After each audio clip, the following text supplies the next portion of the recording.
So have you ever wondered what it would be like to go from being a prince to being a slave? Well, in the book The Captive, the author explains what that might be like. This historical fiction novel was written by Joyce Hansen and published in 1994. Hansen is an award-winning American author who is 78 years old, born and raised in New York City. She also taught in the New York City schools and taught writing and literature at Empire State College, according to her website. Her first book, The Gift Giver, was published in 1980 and was inspired by her students and her own life experiences in the Bronx.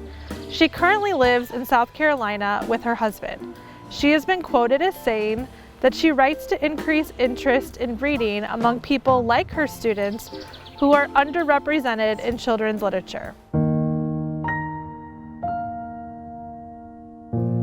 The Captive is a story about a main character named Kofi and his terrifying ordeal of being sold into slavery at the age of 12 in the year 1788.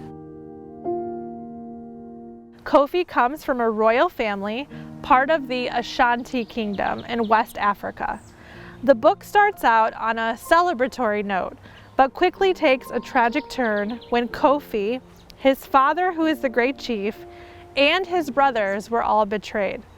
His father and one brother are killed, while Kofi and his brother Kwesi are tied up and taken away. Kofi and Kwesi eventually are separated, and Kofi is forced onto a ship that takes him to New England. On the ship, Kofi meets Joseph and Tim, two other child servants, though they do not speak Kofi's language.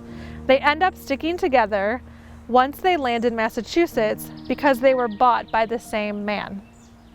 This excerpt comes from chapter 12, which is called A Strange New World, as the boys are beginning to travel where they will be staying. I studied Joseph's and Tim's faces as they stared out the window. They did not seem the least bit disturbed, but talked quietly as they observed the countryside. I wish they knew my language or I knew theirs, so that they could explain this new world to me. How foolish I was, I lamented bitterly as we rode. I should have patiently waited for Ada to take me home. I should have told him that his son had taken my flute. I should not have convinced Amma to run away with me. And Kwesi is still waiting. I thought about my gold weight. Regrets are vain. There was nothing I could do about what had already happened. I had to look forward, not backward.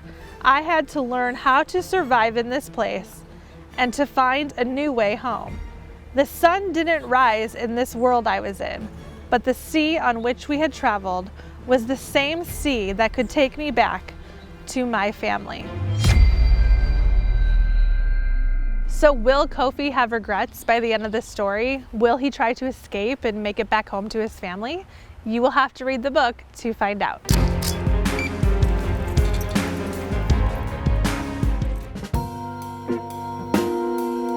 I do recommend this book to teachers to use in classrooms or book clubs to create an open dialogue of the realities of what life was like for slaves in the 1700s.